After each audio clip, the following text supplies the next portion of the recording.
Padre Santo, Padre de la Gloria, te damos gracias, Señor, por este hermoso día que tú nos has regalado.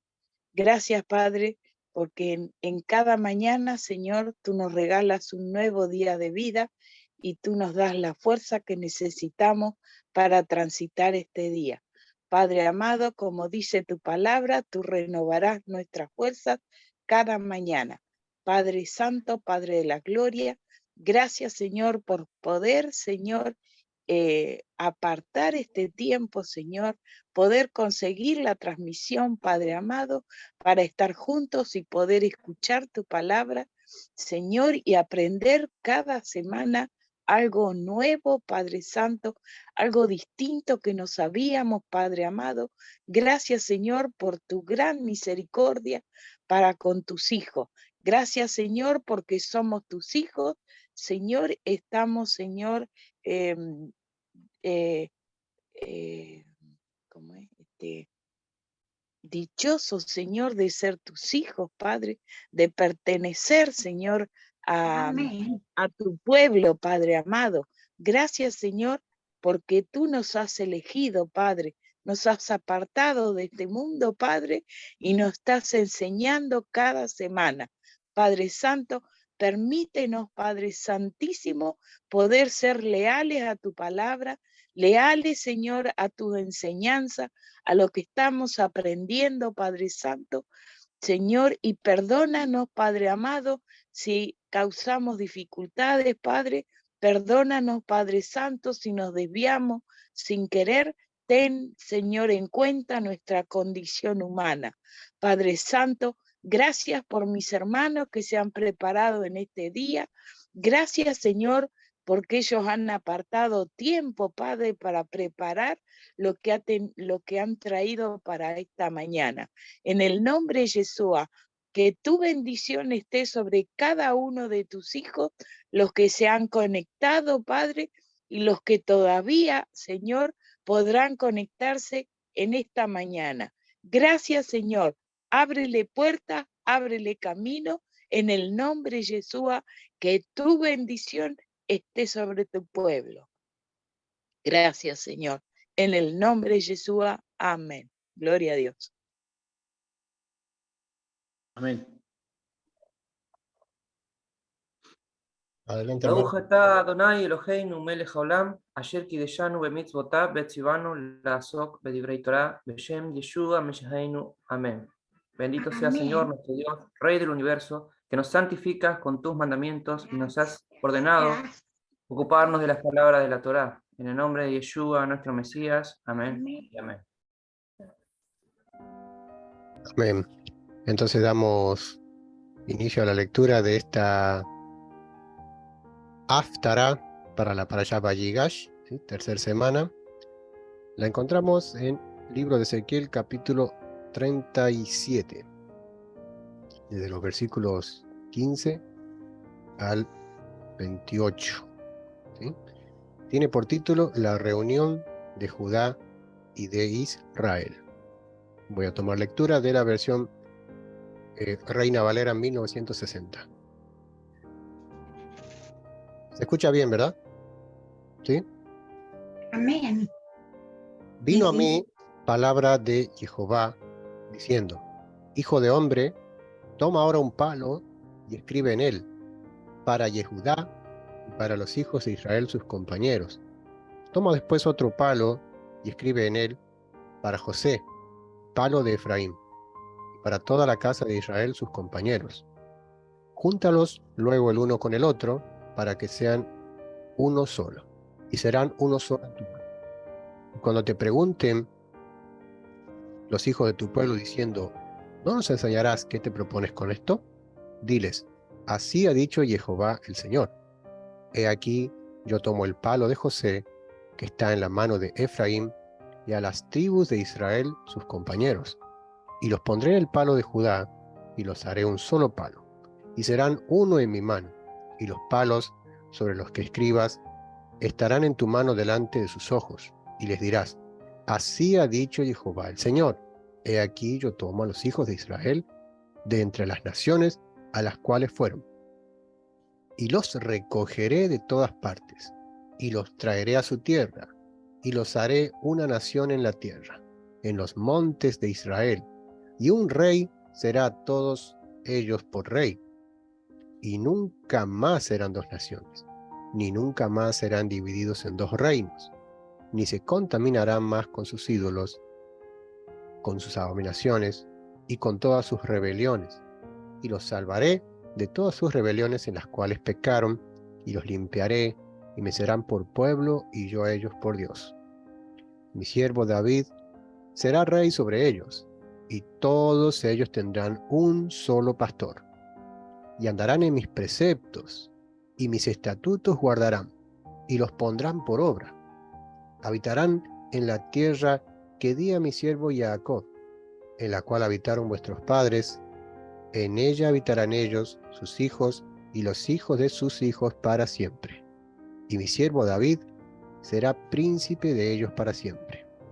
Y haré con ellos pacto de paz, pacto perpetuo será con ellos, y los estableceré y los multiplicaré, y pondré mi santuario entre ellos para siempre. Estará en medio de ellos mi tabernáculo, y seré a ellos por Dios, y ellos me serán por pueblo. Y sabrán las naciones que yo, Jehová, santifico a Israel, estando mi santuario en medio de ellos para siempre. Amén.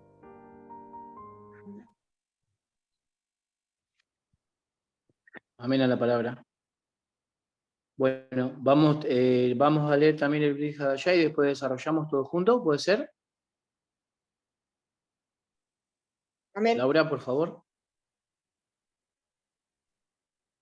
Hechos 7, de 9 al 16. Los patriarcas, movidos por envidia, vendieron a José para Egipto, pero Dios estaba con él y le libró de todas sus tribulaciones y le dio gracia y sabiduría delante de Faraón, rey de Egipto, el cual lo puso por gobernador sobre Egipto y sobre toda su casa.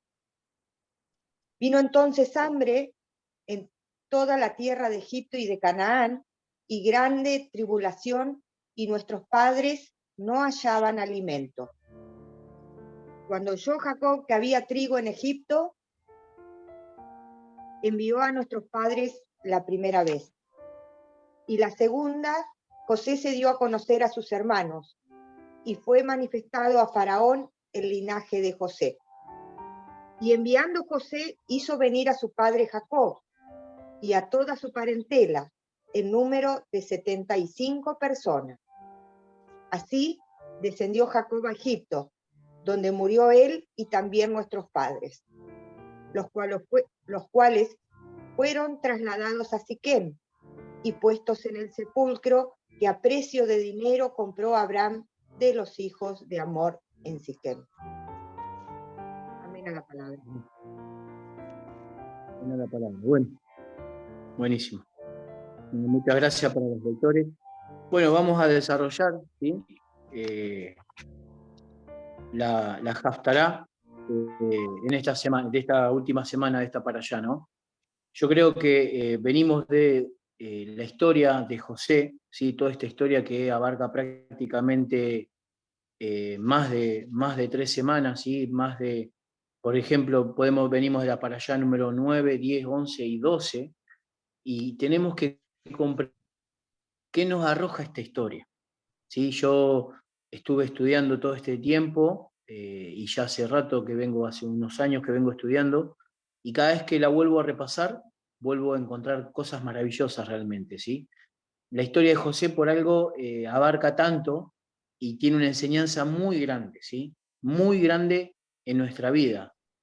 Prácticamente es el resumen, ¿sí? El resumen de la obra redentora del Mashiach, ¿sí? Podemos comprender un montón de cosas de lo que viene realizando José en esta historia, ¿sí? Pero en este caso, la Haftará, ¿sí? Va a hablar de la reunión de Judá y de Israel, ¿sí? Esto es una profecía que todavía no se cumplió, sino que está en su auge, está en pleno funcionamiento, ¿sí? O sea, es en qué tiempo estamos para poder comprender un poquito la Escritura, porque como siempre decimos, el propósito es, si uno comprende, va a poder obrar conforme a la comprensión que tiene. Cuando uno no comprende, no podemos obrar, ¿sí? Entonces, ¿de qué se trata esta reunión? O sea, este es el auge central del Evangelio, ¿sí? O sea, el propósito del Evangelio, el propósito del Mesías, ¿sí? De su muerte, de su justificación y la salvación al final, es que precisamente el título que tiene está para allá, esta Haftará, así que es la reunión de Judá y de Israel. Para comprender esto, ¿sí? Como les dije, tenemos que comprender el Evangelio. ¿De qué se trata el Evangelio? ¿Sí? Muchas veces hemos escuchado que el Evangelio es la buena nueva. Sí, por supuesto que es la buena noticia, pero la pregunta que nos tenemos que hacer, ¿la buena noticia de qué? ¿Sí? Muchos podemos decir, bueno, el Evangelio se trata de la muerte y la resurrección del Mesías. Claro que ese es el auge central del Evangelio, pero ¿de qué consta el Evangelio? O sea, porque antes de la muerte del Mesías, ellos predicaban el Evangelio. Entonces, ¿qué es el Evangelio? ¿Sí? Entonces, yo creo que hoy en día tendríamos que hacer es una auditoría, ¿sí? Una auditoría de nuestra fe. Estamos en un tiempo final, podemos decirlo, y bueno, ¿y qué es una auditoría? ¿Por qué las empresas hacen auditoría? Es una inspección, la auditoría es cuando yo me inspecciono a mí mismo, ¿sí? O hago una verificación de lo que creo, a ver si es tan bíblico o no la fe que yo practico o la fe que yo profeso, ¿no? ¿Por qué? ¿Por qué digo esto? Porque en este caso, ¿sí? La reunión de Judá y de Israel, como les dije, es el auge central del Evangelio, el propósito de la venida del Mesías, ¿sí? Entonces abarca un montón de cosas. Entonces tenemos que estar constantemente, si nosotros hoy comprendemos de qué se trata esta profecía, ¿sí? Como dice la misma, ¿sí? Los limpiaré de todos sus ídolos, de todo. O sea, hay que hacer un cambio, una verificación de vida, ¿sí? Entonces, cuando uno hace una inspección de su fe, eso deja en evidencia que no practica una religión, sino un estilo de vida, ¿sí? Cuando yo tengo la capacidad de inspeccionarme a mí mismo, de verificar mi fe, ¿sí? Eso me deja en evidencia que cuando yo puedo cuestionar qué tan bíblica es mi fe, eso me deja en evidencia que yo no tengo una religión en mi corazón, sino que yo realmente quiero seguir al Mesías. Cuando yo me cierro a la inspección de mi fe, eso deja en evidencia que lo que yo profeso es una religión y no una vida, ¿sí? Entonces, ¿es necesario hacer esto? Sí, ¿por qué? Porque es lo que está escrito, ¿sí? O sea, como está escrito en Jeremías, ¿sí? Vamos para allá. Jeremías 16, 19, ¿alguien que lo pueda compartir? Jeremías 16, 19. Entonces, ese es el propósito, ¿sí? La reunión de estas dos casas de Israel. El que comprende la historia va a comprender que el reino de Israel fue dividido, ¿sí? Que Dios echó 10 tribus, ¿sí? Les dio una carta de divorcio y no había manera de que puedan volver excepto haciendo un sacrificio, ¿sí? A través del derramamiento de sangre, porque sin derramamiento de sangre no hay perdón de pecados, no hay expiación. Entonces, cuando uno comprende esto, ¿sí? Puede comprender realmente el propósito del Evangelio, ¿sí? Pero primeramente, antes de comprender el propósito del Evangelio, tenemos que, ¿sí? Lo que dice acá, ¿sí? En Jeremías 16, 19, si bien el contexto es que el Eterno viene reprendiendo a la casa de Judá, ¿sí? Por un montón de cosas, pero miren lo que dice en el 19, a ver, el que lo tenga lo pueda compartir. Amén. Amén. Por favor. Oh Jehová, fortaleza mía y fuerza mía, y refugio mío en el tiempo de la aflicción. A ti vendrán naciones desde los extremos de la tierra y dirán, ciertamente mentira poseyeron nuestros padres, vanidad, y no hay en ellos provecho. Ahí está, ¿sí? O sea, nosotros como antiguamente como fueras del pacto, sí que tenemos que decir, las naciones que van a decir, hemos heredado mentiras, ¿sí? Y esto es una realidad, ¿sí? Nosotros hemos heredado, ¿sí? Muchas cosas que no son bíblicas, ¿sí? En nuestra fe. Si bien el Mesías es el Mesías, pero nunca nos pusimos a preguntar, que ahí es donde yo digo de hacer una auditoría. ¿Por qué yo creo en un Mesías judío? ¿Sí? ¿Por qué yo tengo una fe en un Mesías judío? ¿Por qué tengo la palabra amén en la boca, que es una palabra hebrea? ¿Sí? ¿Por qué tengo un montón de cosas arraigadas, ¿sí? O enraizadas en la fe hebrea? O sea, ¿qué tenemos que ver con eso? ¿Sí? Entonces, cuando uno no se hace esas preguntas, eso va a pasar, ¿sí? Eso es lo que tiene que pasar. Esa es la auditoría que yo tengo que hacer en mi propia vida, para comprender precisamente que la reunión de Judá y de Israel. Porque si yo no comprendo eso, no voy a comprender la profecía. Y para mí va a ser algo que ya se cumplió. Pero esto no se cumplió. Esta reunión está previa, porque es más, este rey, ¿sí? Que acá lo nombra como David, pero no es David, ¿sí? Nos dice que él va a limpiar toda la inmundicia, todas las iniquidades, toda la idolatría, y va a hacer, o sea, él va a provocar de que andemos en sus preceptos y sus estatutos, ¿sí? Entonces eso es un claro ejemplo de la muerte del Mesías, ¿sí? De la muerte del Mesías que nos limpia del pecado, y por ende, ¿cuál va a ser el resultado en la persona? ¿Sí?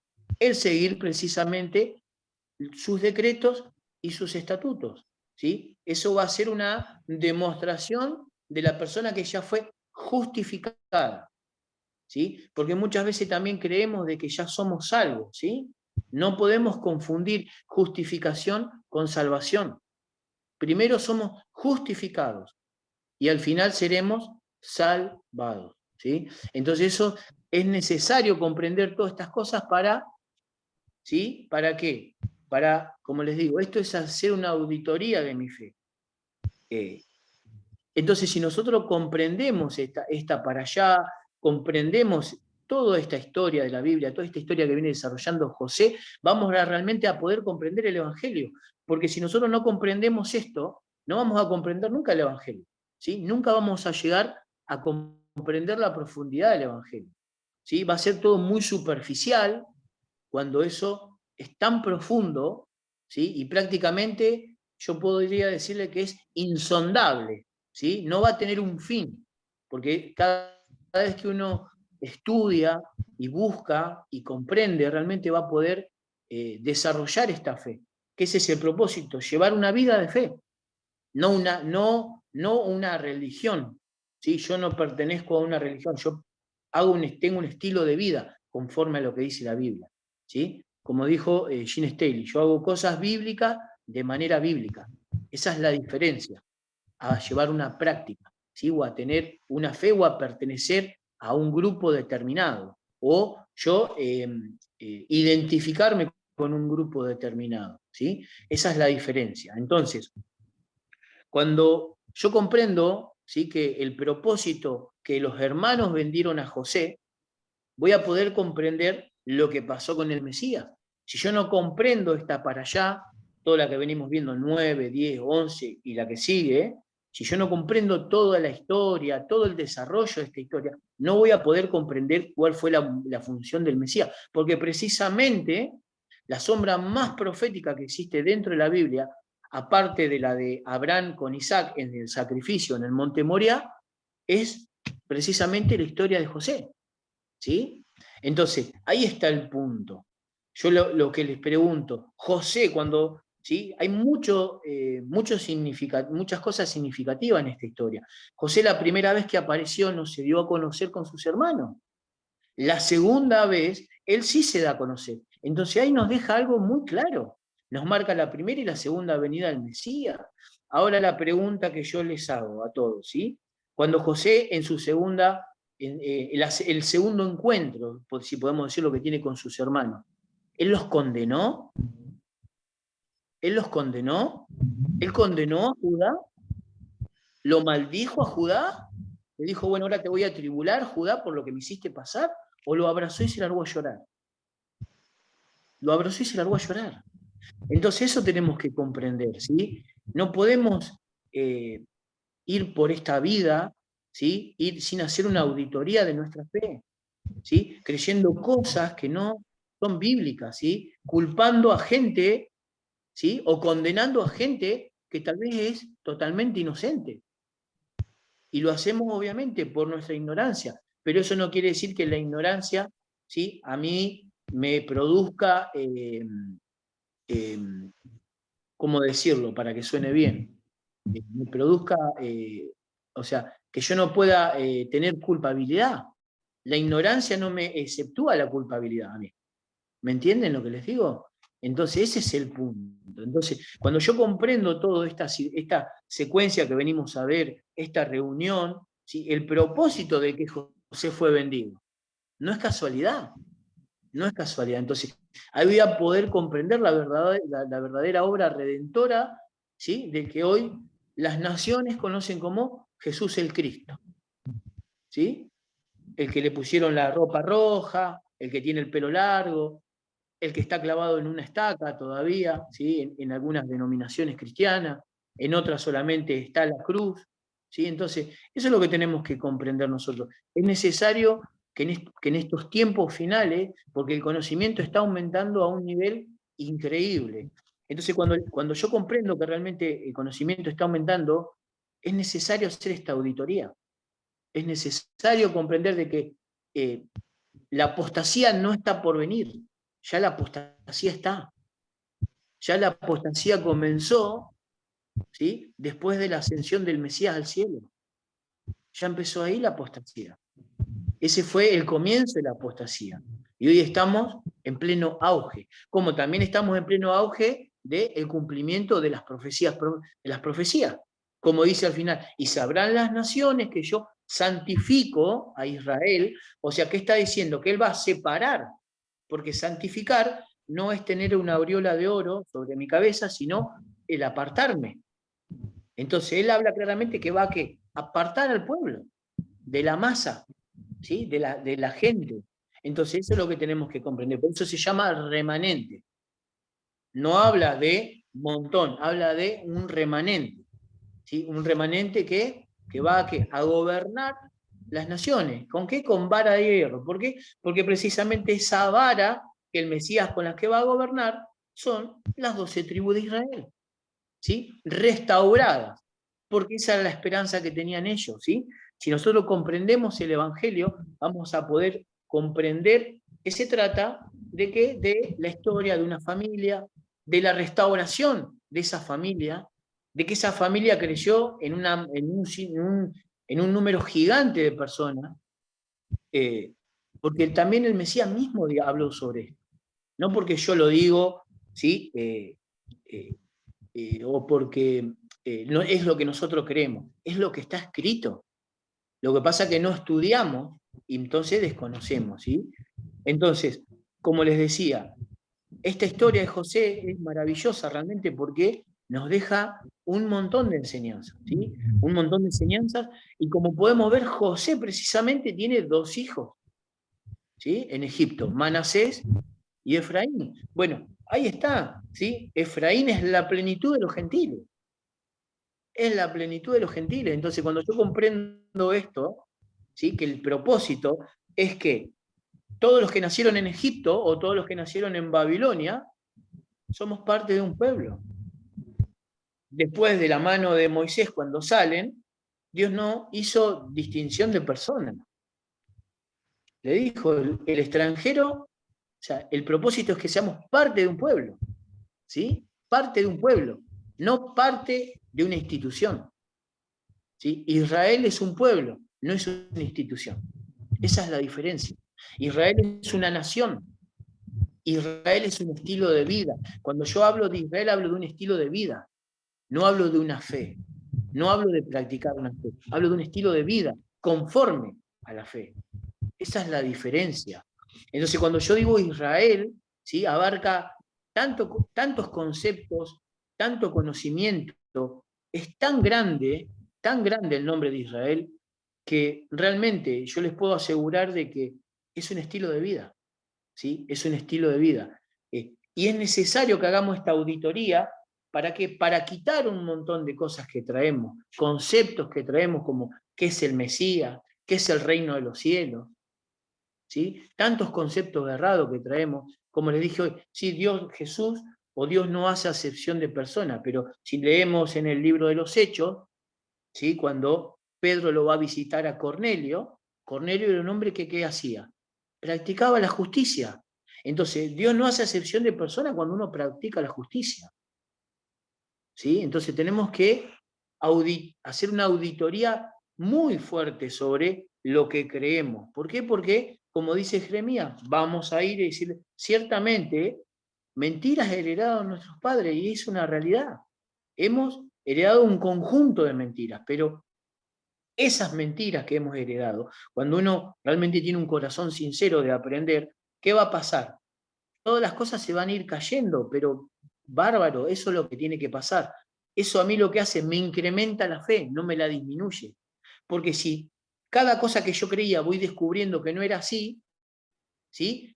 ¿Saben qué? Si eso declina mi fe, ¿sí? Eso deja en evidencia que yo construí mi casa sobre la arena del mar y no sobre la roca. Entonces la primer tormenta vino y la tiró. Cada cosa, cada concepto que yo creía y que voy descubriendo que estaba equivocado, lo que hace mi fe lo que hace es crecer más, no disminuir. Si mi fe disminuye es porque yo tengo la fe puesta en una religión y no en un estilo de vida, como lo marca la palabra. Esa es la diferencia, ¿sí? Esa es la diferencia muy grande. La Biblia, tanto Antiguo, mal llamado, como Nuevo Testamento, nos habla de un pueblo, de una familia, y nosotros somos parte de esta gran familia. Somos parte de esta familia, ¿sí? Por eso es el concepto de salvación, por eso, como les dije, ¿por qué amamos a un Mesías judío? ¿Por qué? ¿Por qué creemos en un Mesías judío? ¿Sí? ¿Por qué tenemos la palabra amén en nuestra boca? ¿Por qué tenemos la palabra aleluya en nuestra boca?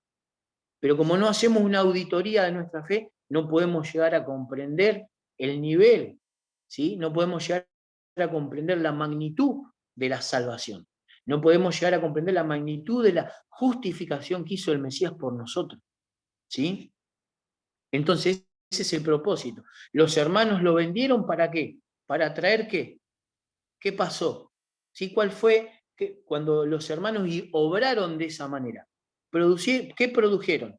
A simple vista, uno diría, qué malo los hermanos, ¿sí? Cuando nosotros no miramos un poquito más allá, ¿sí? Vamos a ver que los hermanos son malos porque lo envidian y por un montón de circunstancias, ¿sí? Pero realmente no podemos ver el propósito de eso. Y ese es el problema. Hay que ver no lo que está pasando acá, sino el propósito que va al final. ¿Y cuál fue el propósito al final? De que José haya sido vendido, despreciado, y un montón de circunstancias que tuvo que vivir para traer que en el momento de hambruna y de tribulación, justificación y salvación. La primera vez que él se tuvo su encuentro con los hermanos, él le dio trigo, y la segunda vez se dio a conocer. Entonces eso nos deja en evidencia algo que el Mesías va a hacer en el final de los tiempos. ¿Sí? El Mesías no va a decirle a los judíos, ustedes me despreciaron, porque eso es mentira. ¿Sí? Eso es una mentira. Y eso lo único que provoca es que la historia de esta familia, ¿sí? ¿Saben qué? Haya internas. Y ese no es el propósito. Sino el propósito es una familia unida en amor. Pero lamentablemente esta familia está en cierta manera desunida porque por el odio religioso, ¿sí? Ya sea cristianismo o cualquier denominación, ¿sí? Un odio hacia quién, hacia un pueblo, ¿sí? Hacia un pueblo, ¿sí? Siempre, lamentablemente, lo vemos a Judá como el hombre malo, ¿sí? El judío es Pero a ver, yo les digo una cosa, la existencia de Israel hoy es una prueba intangible del apoyo del Todopoderoso.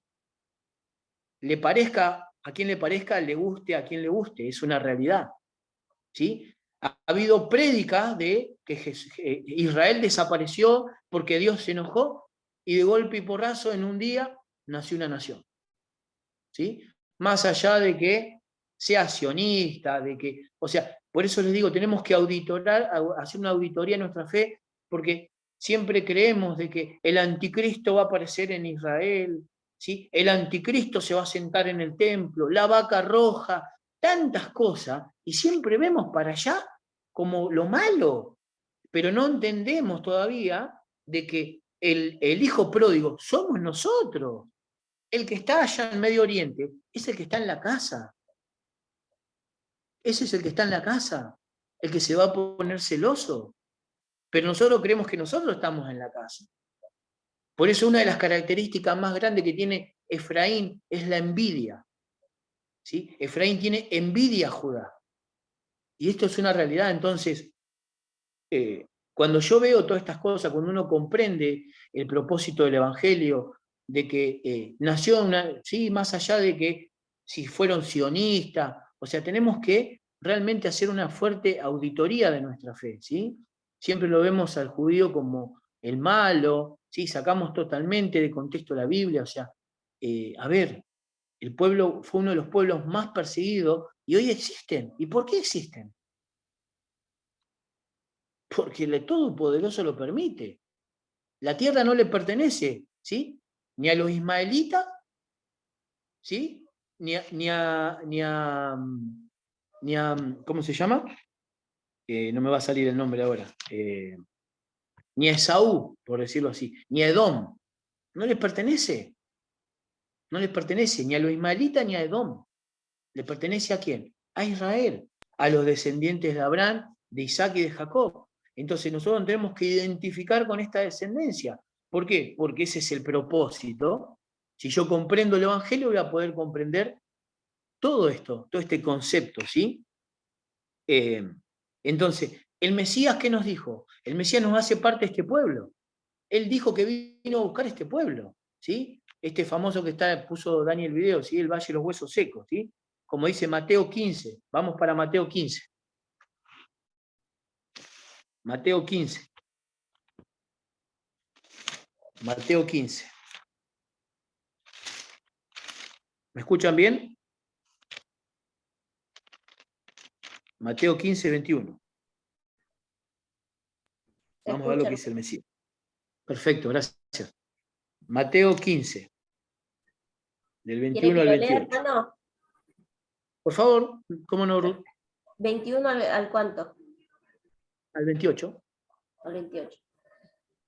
Saliendo Yeshua de allí, se fue a la región de Tiro y de Sidón, y he aquí una mujer cananea que había salido de aquella región clamaba diciéndole: Señor, hijo de David, ten misericordia de mí. Mi hija es gravemente atormentada por un demonio. Pero Yeshua no le respondió palabra. Entonces, acercándose sus discípulos, le rogaron diciendo: despídela, pues da voces tras nosotros. Él, respondiendo, dijo: no soy enviado sino a las ovejas perdidas de la casa de Israel. Entonces ella vino y se postró ante él, diciendo: Señor, socórreme.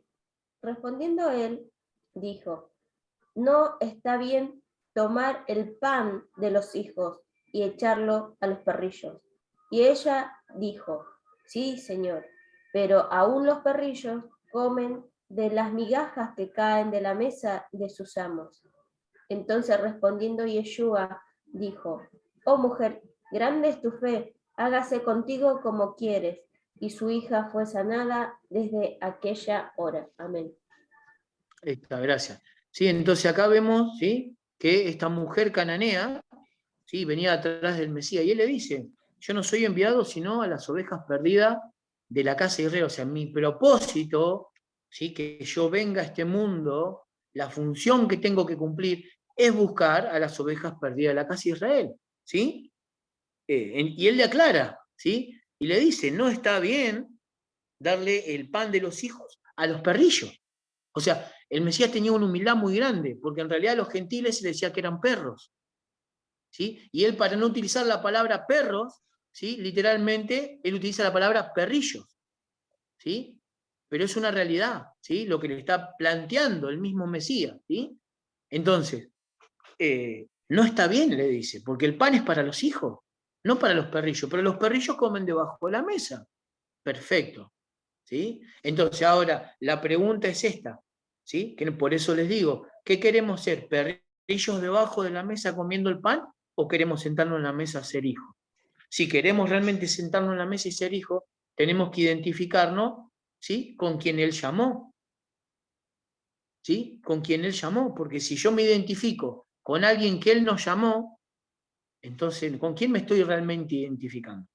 Si el Mesías mismo dice, yo no soy enviado, sino a las ovejas perdidas de la casa de Israel, yo tengo que comprender qué pasó con Israel.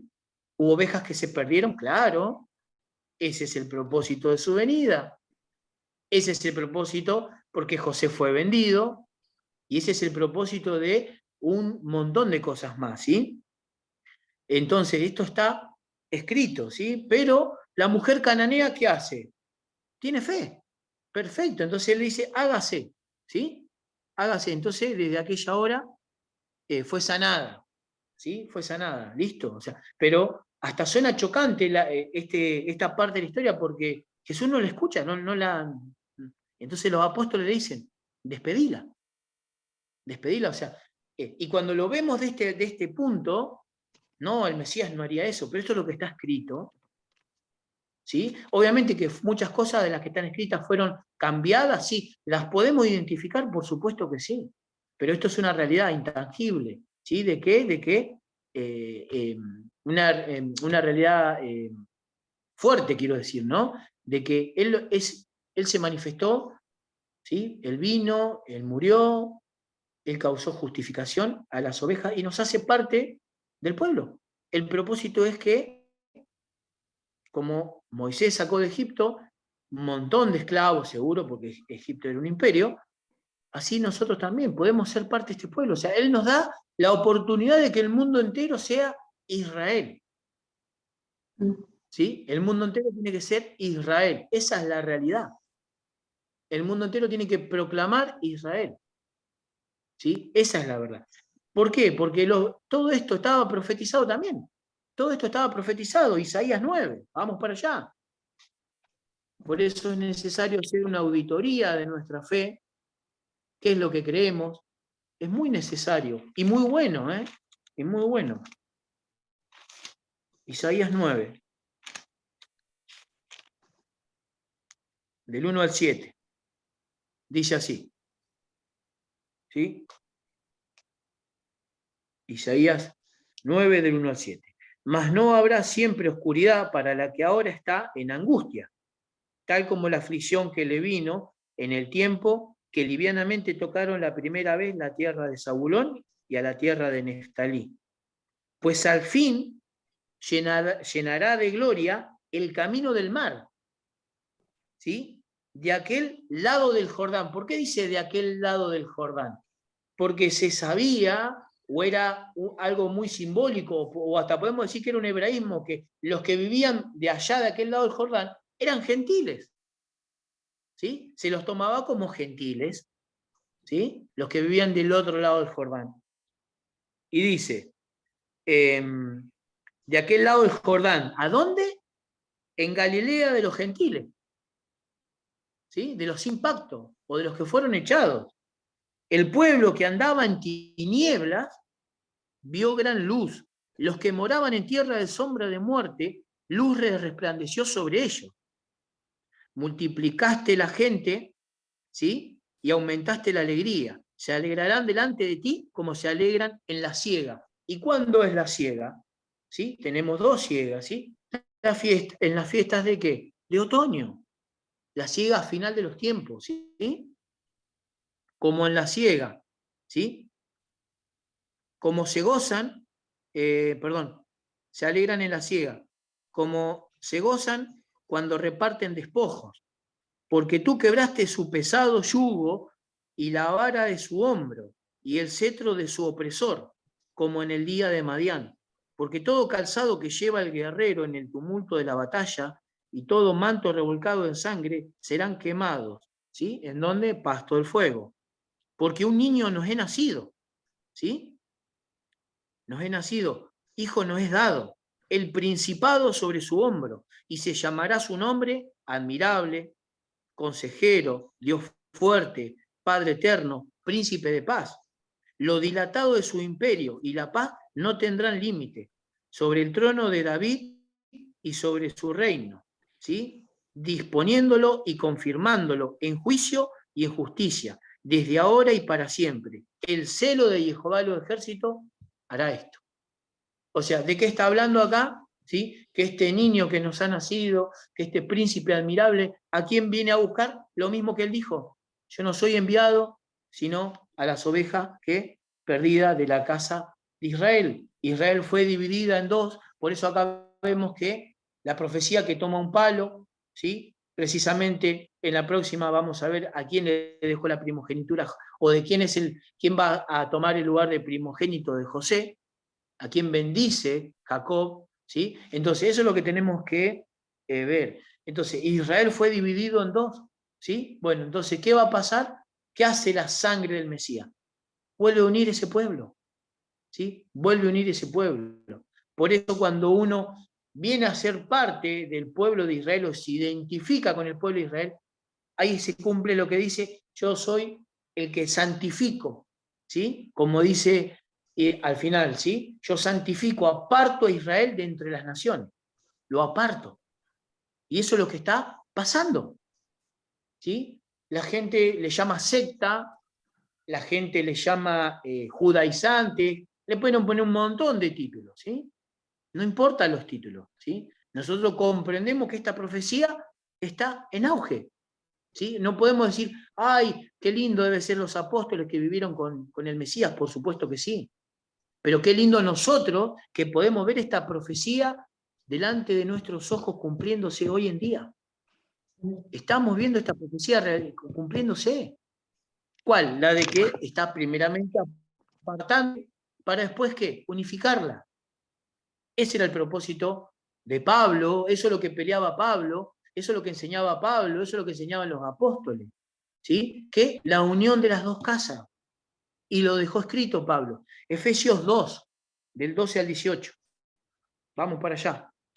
Efesios 2, del 12 al 18. Este es el propósito del Evangelio, ¿sí? Que el mundo entero sea Israel. El mundo entero tiene que ser Israel. Efesios 2, del 12 al 18.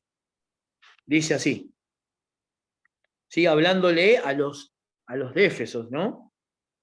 Dice, en aquel tiempo estaban sin el Mesías, alejados de la ciudadanía de Israel. O sea, Dios eligió una nación, Israel. Ahora que nosotros argentinos, chinos, griegos, españoles, podamos ser parte de ese pueblo, esa es la bendición del Mesías. Él nos hace parte de este pueblo. En aquel tiempo estaban sin el ungido, alejados de la ciudadanía de Israel, ajenos a los pactos de las promesas, sin esperar. ¿Qué promesas? Las que Dios le hizo a Abraham, Isaac y Jacob. Ajeno, dice, de la promesa, sin esperanza y sin Dios en el mundo, ¿sí? Entonces, cuando yo no soy parte de Israel, estoy sin esperanza y sin Dios en el mundo, ¿sí? Sin Dios en el mundo. Eso es lo que tenemos que comprender.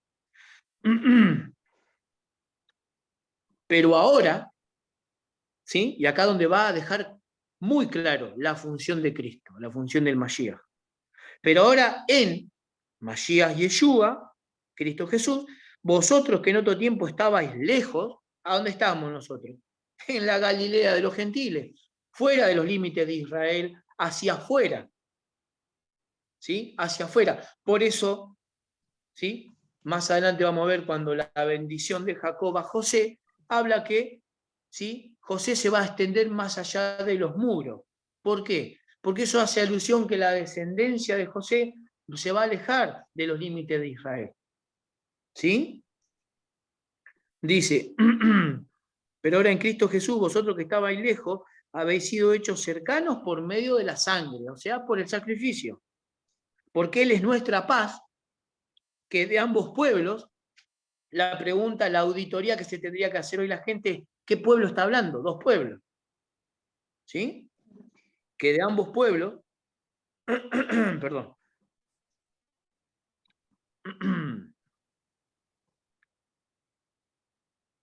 Porque Él es nuestra paz, que de ambos pueblos hizo uno, ¿sí? Un pueblo, derribando, ¿qué? La pared intermedia de separación. ¿Cuál era la pared intermedia de separación que nos alejó en otro tiempo de Israel? El pecado.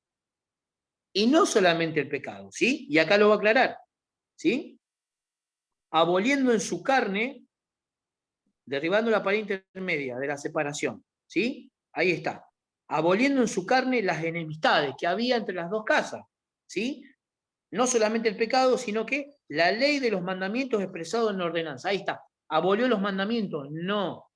¿Sí? El dogma que ponía la religión, que ponían los líderes para no, ¿sí? Para, o sea, las pautas que ponían para convertirlo a la gente, ¿sí? Porque lamentablemente la casa de Judá, ¿sí? Se puso muy celoso después, y es obvio, porque yo lo haría también, después de haber pasado 70 años en Babilonia y de haber vivido un montón de desgracia, ¿qué uno qué va a hacer? Se va a poner más celoso, ¿sí? Y va a tratar a toda costa de evitar violar un mandamiento. Tanto es así que lamentablemente nos terminamos alejando de los mandamientos, ¿sí? Entonces, ¿qué hace? Crea un dogma, ¿sí? Entonces pone determinados principios, determinadas leyes, ¿sí? No divinas, ¿para qué? Para que una persona sea conversa. Y ese es el problema. Entonces, ¿qué pasa? Eso también lo abolió. No hace falta pasar por un proceso de conversión como al judaísmo. Jesús nos hace parte del pueblo de Israel. ¿Sí? Eso es lo que tenemos que comprender. Esos dogmas, los que vino a derribar, no solamente el pecado, sino los decretos establecidos, ¿sí? Por los maestros para que nosotros podamos ser parte del pueblo. Por eso vamos a ver a Pablo en cada una de sus cartas lidiando con la casa de Judá. ¿Sí? Pablo le dice, es a través del derramamiento de sangre del Mesías. La casa de Judá que le dice, sí, sí, bueno, pero también esto, no. ¿Entienden? Por eso lo vemos a Pablo. La pregunta que nos tenemos que hacer, esa también es la auditoría que yo siempre digo, ¿por qué Pablo está lidiando con la casa de Judá? En Corinto, en Éfeso, en todos estos lugares, en Creta. ¿Por qué? Porque el propósito del derramamiento de sangre del Mesías nos hace parte de Israel.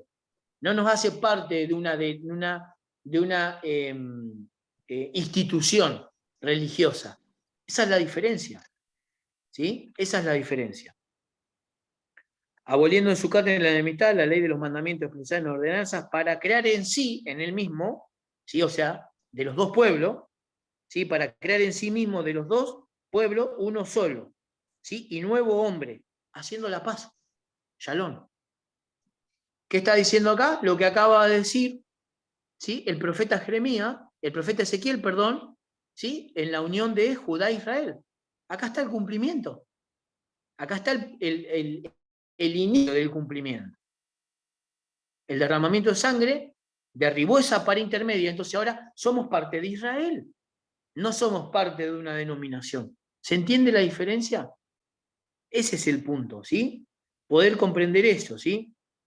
¿Por qué? Porque esta era la esperanza que tenían ¿quién? Los apóstoles. ¿Sí? No nació una congregación en Pentecostés. No existe tal cosa. No existe eso. Eso es un invento. ¿Sí? Tenemos que ser realistas. No, en Pentecostés no se inició ninguna iglesia.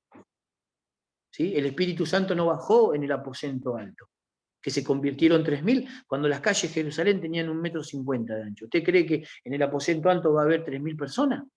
En el único lugar que podían caber 3.000 personas era en el templo.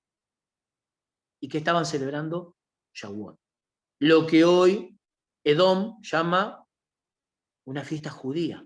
¿Por qué? Por el desconocimiento, por no hacer una auditoría de la fe. Entonces el cristiano promedio hoy tiene que hacer una auditoría muy grande de la fe. Muy grande de la fe. ¿Sí?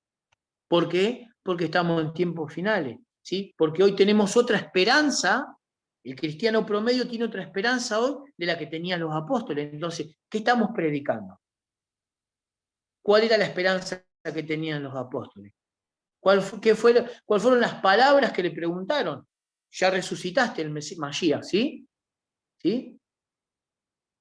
Sí, primero eran 120 y después 3000 se habían convertido, sí. Sí, Dani. Primero fueron 120, para corregir, ¿sí? Los que se convirtieron y después también se convirtieron 3000, ¿sí?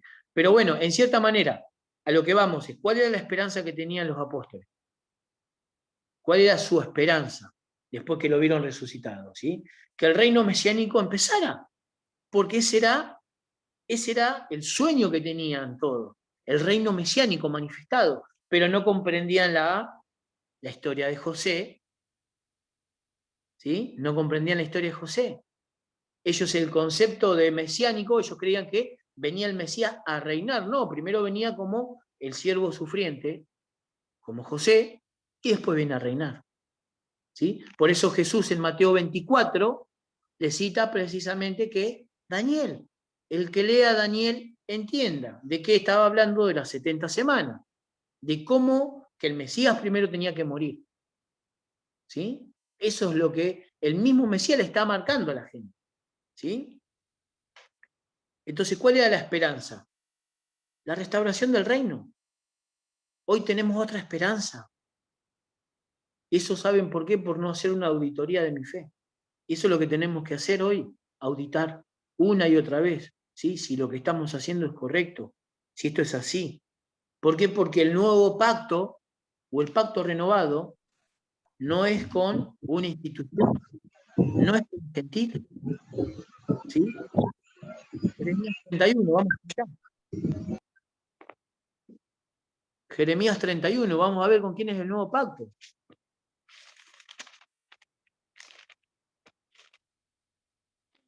Jeremías 31, 31. ¿Sí? Dice, he aquí vienen días, o sea, hablando de un futuro, dice Jehová, en los cuales haré nuevo pacto con la casa de Israel y con la casa de Judá. ¿Sí? No como el pacto que hice con sus padres, el día que los tomé de su mano para sacarlos de la tierra de Egipto, porque ellos invalidaron mi pacto, ¿sí? Aunque yo fui un marido para ellos, dice Jehová. Pero este es el pacto que haré con la casa de Israel. Y usted fíjese cómo, ¿sí? ¿Cómo aclara? Con la casa de Israel. ¿Por qué? Porque la casa de Judá está en pacto. ¿Sigue estando en pacto? En cierta manera sí.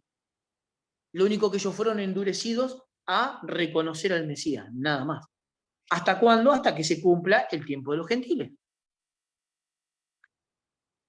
Pero este es el pacto que haré con la casa de Israel. Después de aquellos días, dice Jehová, daré mi ley en su mente y la escribiré en su corazón, y yo seré a ellos por Dios y ellos me serán por pueblo. Entonces la pregunta es que sí, el nuevo pacto, ¿sí? El nuevo pacto. Este es el nuevo pacto. ¿En qué consiste el nuevo pacto? Obviamente, la muerte, la resurrección, el derramamiento de sangre del Mesías, ¿sí? ¿En qué consiste? En dar la ley, la Torá, en mi mente y escribirla en mi corazón, ¿sí?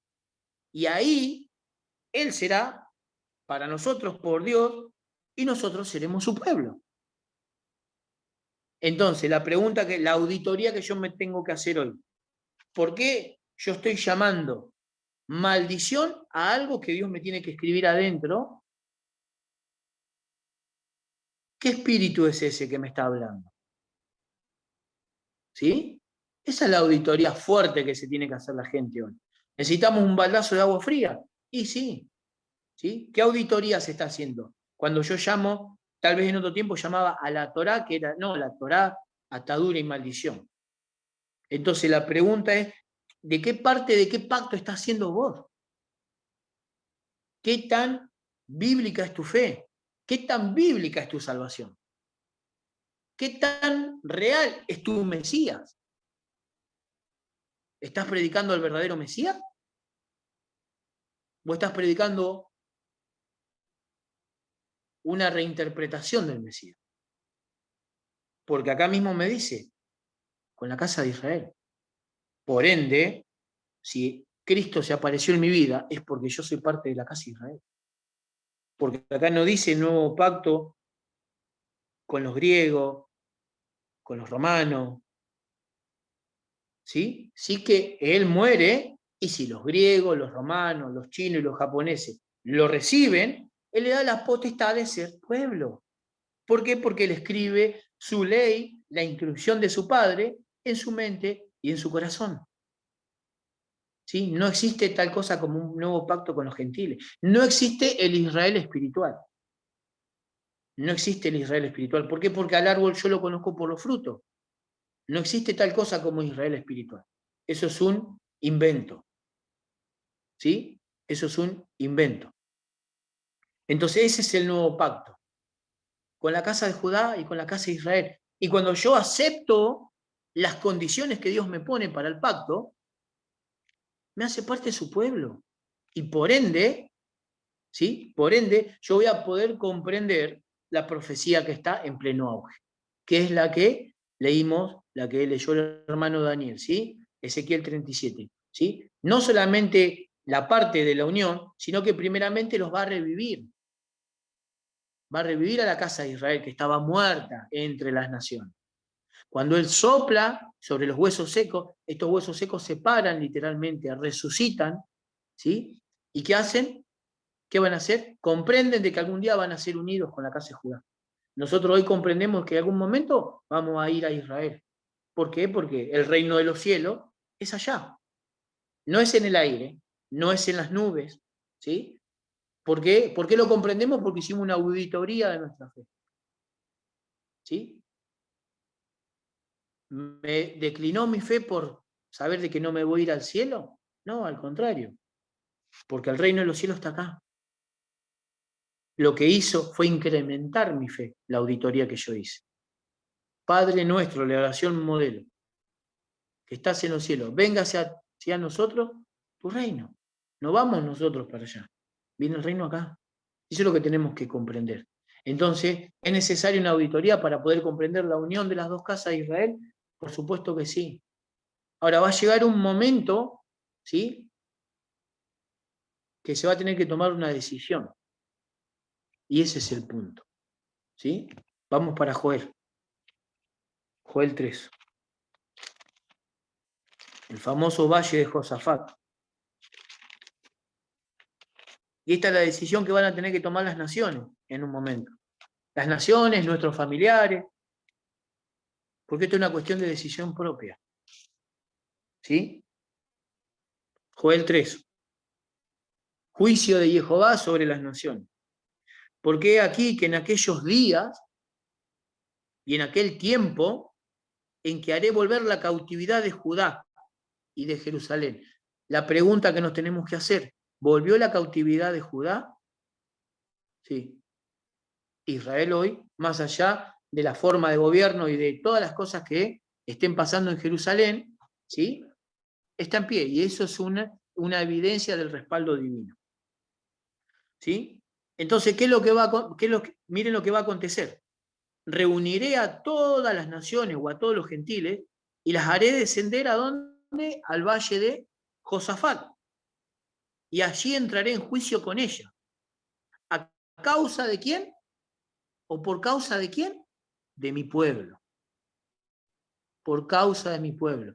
Entonces, cuando uno es despreciado, como el Mesías nos dijo que éramos que el que es despreciado, o sea, es bienaventurado, pero miren lo que va a hacer el Eterno por causa de su pueblo. ¿Sí? Entraré en juicio con ella a causa de mi pueblo y de Israel mi heredad, a quien ellas esparcieron entre las naciones, ¿sí?, y repartieron mi tierra. Echaron suerte sobre mi pueblo y dieron los niños, ¿sí?, ¿a quién? Por una ramera, y vendieron las niñas por vino para beber. ¿Sí? Entonces, ¿qué va a pasar? Va a llegar un momento que la gente va a tener que tomar una decisión. ¿Sí? Por eso se llama el Valle de Josafat, el Valle de la Decisión. ¿Qué va a pasar? Las naciones van a descender, esta profecía no se cumplió, entonces la pregunta que nos tenemos que hacer hoy, ¿somos naciones para que el Eterno entre en juicio con nosotros o somos parte de un pueblo? ¿Sí? Es necesario auditar nuestra fe una y otra vez. ¿Para qué? Para poder comprender la Escritura. ¿Sí? Y dejar de llamar a lo malo bueno y a lo bueno malo. porque eso es lo que venimos haciendo. ¿Sí? El creyente promedio en Cristo hoy llama a lo bueno malo y a lo malo bueno. ¿Sí? ¿Por qué? Por no auditar su fe, por no buscar, por no por tener una fe en una religión, ¿sí? Y no en un estilo de vida, no comprender que esto es un estilo de vida. ¿Sí? El leer, el practicar lo que está escrito es un estilo de vida. Está muy lejos a la religión esto. Y esa es la diferencia. Este es el estilo de vida que practicaba el Mesías, este es el estilo de vida que practicaban todos los que le seguían. ¿Sí? Un estilo de vida como lo practica ¿quién? Israel. ¿La casa de Judá tiene que ser purificada también? Por supuesto que sí. Como la casa de Israel también. ¿Sí? ¿Para qué? Para poderla unir. Eso es lo que tenemos que comprender. Hacer una auditoría profunda de nuestra fe. No es el propósito lastimar a nadie, sino al contrario, que su fe incremente. Pero a veces necesitamos un baldazo de agua para despertarnos, ¿sí? Es necesario a veces y es necesario, ¿sí? Y miren cómo lo va a aclarar el libro de los Hechos, ¿sí? Vamos para el libro de los Hechos. Para poder para darle un final, ¿sí? Y dejo un espacio abierto si alguien quiere hacer alguna pregunta. ¿Por qué pone de ejemplo? ¿Sí? ¿Por qué pone de ejemplo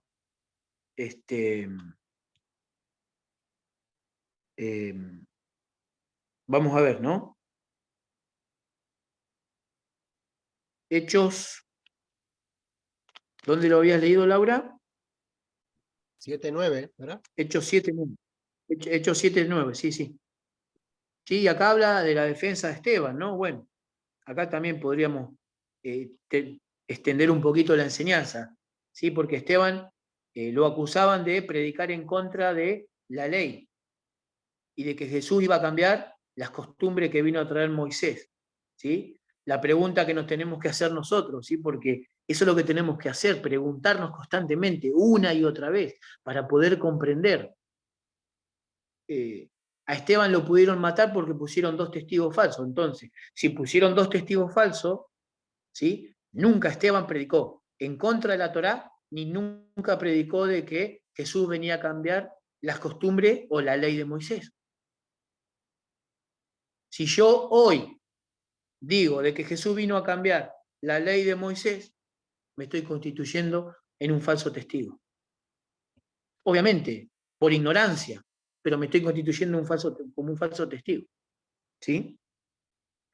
Y acá lo va a aclarar, ¿sí? Los patriarcas, movidos por la envidia, vendieron a José a Egipto, pero Dios estaba con él. Y lo libró de todas sus tribulaciones y le dio gracia y sabiduría delante de Faraón, rey de Egipto, el cual lo puso por gobernador sobre Egipto y sobre toda su casa. Vino hambre, ¿sí? Miren acá, o sea, acá podemos ver todo el resumen de la obra maestra del Mesías. Vino entonces hambre en toda la tierra de Egipto y de Canaán, y grande tribulación, ¿sí? Y nuestros padres no hallaban alimento. Cuando oyó Jacob, ¿sí? Que había trigo en Egipto, envió a nuestros padres la primera vez, ¿sí? Ahí está, la primera vez. Y la segunda, José se dio a conocer. Entonces esto nos está explicando, el apóstol acá nos está explicando de que la primera vez no se iba a dar a conocer, pero la segunda vez sí. Y en la segunda José se dio a conocer a sus hermanos, ¿sí? Y fue manifestado a Faraón el linaje de José. Linaje. O sea, los que vivían en Egipto le fue manifiesto el linaje. Así nosotros vivíamos en Egipto y cuando sopla sobre nosotros que nos despertamos, ¿sí? Que somos los huesos secos, la casa de Israel, se hace manifiesto nuestro linaje. ¿Sí? Y enviando José hizo venir a su padre Jacob y a toda su parentela, en número de 75 personas. Así descendió Jacob a Egipto, donde murió él y también nuestros padres, los cuales fueron trasladados a Siquén y puestos en el sepulcro a precio de dinero. Así que compró a Abraham a los hijos de Amor en Siquem. Entonces, eso tenemos que comprender. Nosotros estando en Egipto, así como José, a Faraón se le hizo manifiesto el linaje de José, nosotros también, hoy estando en el desierto de las naciones, ¿sí? En otro tiempo ya salimos, ¿sí? Porque por eso estamos apartados, ya salimos de Egipto, pero cuando estábamos en Egipto se hizo manifiesto nuestro linaje. Por eso empezamos nuestra peregrinación hacia ¿dónde? Hacia la tierra prometida, el desierto de las naciones. Pero para que eso ocurra, para que se haga manifiesto nuestro linaje, tenemos que primeramente hacer una auditoría de nuestra fe. Si yo no hago una auditoría de mi fe, nunca se va a hacer manifiesto mi linaje. ¿Sí? Hasta acá, Dani, muchas gracias. Shalom. ¿Alguna pregunta?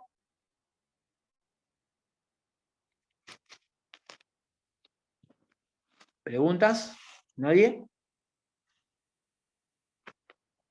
Bueno, más que preguntas, conclusiones. Espectacular, Juan, como ya me lo imaginaba que lo ibas a hacer, porque como dijiste en tu prólogo, este tema no es que lo venís leyendo desde el lunes, digamos, ¿no? O desde el martes pasado, lo venís analizando desde hace bastante tiempo. Yo creo que en el mismísimo tiempo en que conociste la restauración, al punto de que ya es un ícono, ¿no?, de tu familia, esta historia, esta unión de las dos casas de Israel. Siempre que lo leo, que lo escucho, lo escucho predicar, lo escucho en canciones incluso, me acuerdo de tu familia, de vos, de tu testimonio, del llamado que Dios hizo a tu vida. ¿Y qué conclusiones me quedan a mí? La primera, ¿no? De las dos cosas que enseñaste, ¿sí? Que no debemos desilusionarnos de que nuestra herencia no está en los cielos, sino de que, como dice el Padre nuestro, ese reino va a venir aquí, ¿sí? No vamos a vivir en el cielo, ¿sí? Yo lo siento para el que se esté enterando ahora de eso. No vamos a vivir en el cielo, ¿sí? Estamos llamados a vivir en la Nueva Jerusalén, y esa Nueva Jerusalén va a descender aquí, ¿sí? Va a descender aquí abajo. Lo siguiente, Juan, lo siguiente que me tocó mucho fue el tema de la defensa de Esteban. Mirá, ¿no? Primera vez que lo voy a ver de esa manera.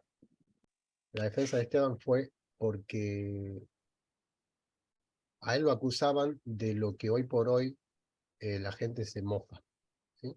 A él se lo acusaba por hacer lo que hoy por hoy hacen los pastores. O sea, de decir todo lo que dijiste recién, de que Jesús vino a fundar una nueva religión, una nueva institución, que vino a cambiar los tiempos y la ley, prácticamente adjudicándole al Señor una tarea que él jamás vino a hacer. Y como Esteban se defendió perfectamente bien, yo creo que le hizo un resumen de todas las parashá, le hizo un resumen de todas las parashot, comenzando desde Abraham. Y como no vieron ellos otra forma de deshacerse de él, se consiguieron 2 testigos falsos, ¿no? Y esos 2 testigos, increíbles, por eso te digo que son las 2 cosas que me impactaron de tu enseñanza, dijeron exactamente lo que hoy por hoy se dice en los púlpitos. De que ese tal Esteban estaba diciendo de que Jesús vino a cambiar todas las cosas, y que vino a hablar mal de Moisés, que vino a blasfemar del templo, que vino a blasfemar de Moisés. Y díganme si eso no es lo que hoy por hoy se predica. O sea que, a mí me queda esta conclusión. El creyente, el cristiano, que dice de que la ley está abolida, es un cómplice de la muerte de Esteban. No sé, quizás suena fuerte, pero se constituye en un cómplice de la muerte de este mártir, el primer mártir, ¿no?, si no me equivoco, el primer mártir de nuestra historia ya del Brit Hadashah. Eso, hermano, nada más. Mirá, Dani, acá lo tengo para dejarlo un poquito más claro, ¿sí? Para los que por allá no conocen mucho la historia, ¿sí?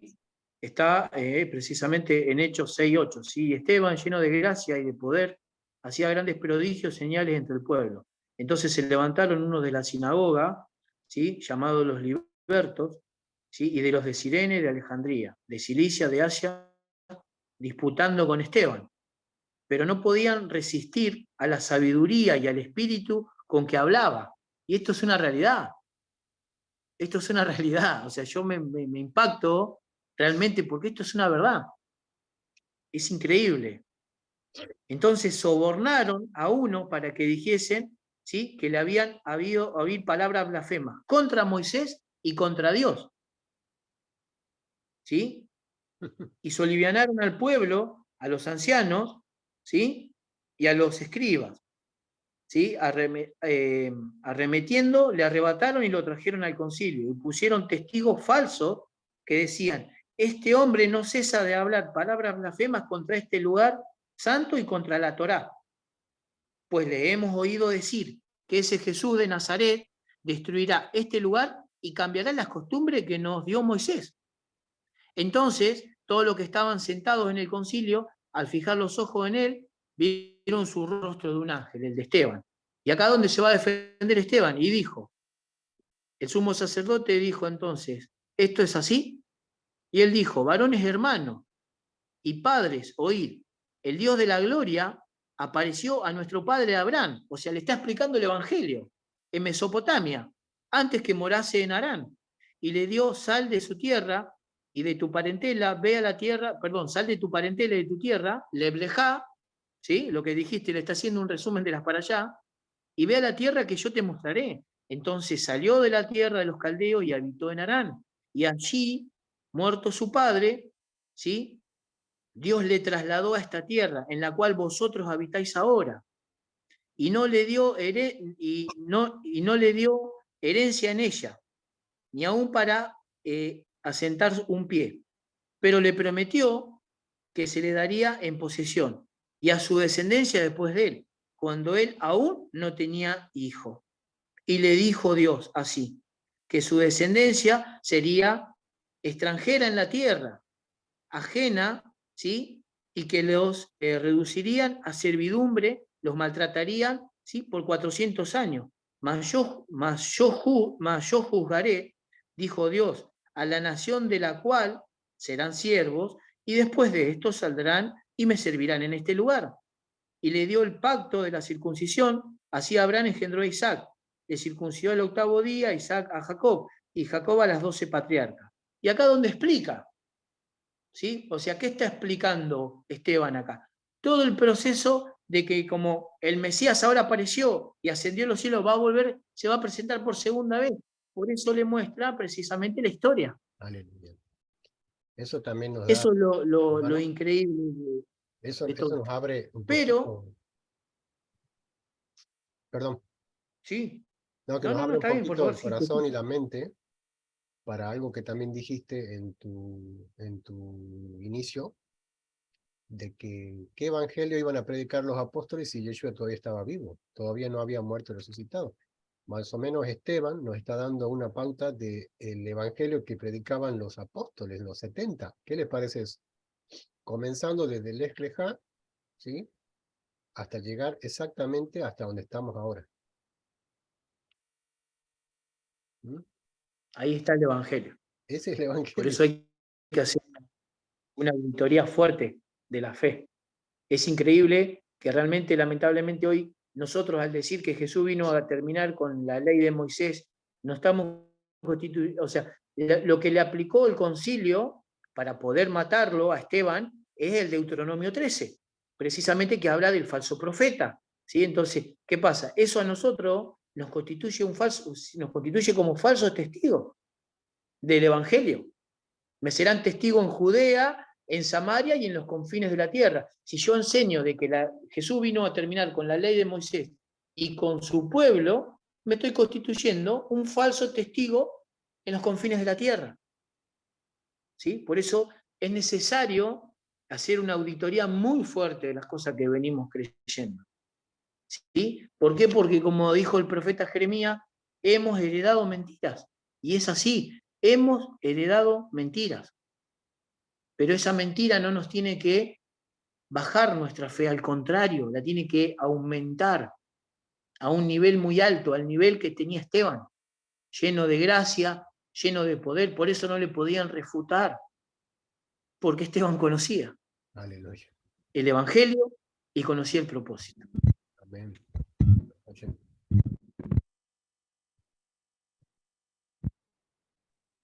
Bueno, si no hay preguntas, yo concluí con la Haftará. Gracias, Dani. Amén, amén. ¿Sí? ¿Me estás oyendo?